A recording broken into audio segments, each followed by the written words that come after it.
Before you spend hundreds trying to figure out what's wrong, did you ever stop to ask if your body is simply dehydrated?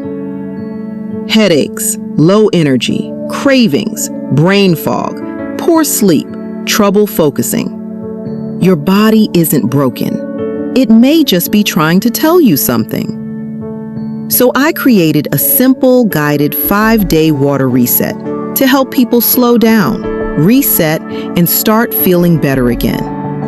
Inside, you'll receive short power talks, encouragement, affirmation cards, a simple step-by-step reset guide, and tools to help you stay consistent, whether you choose to do it alone, with a friend, your family, a church group, or an entire community.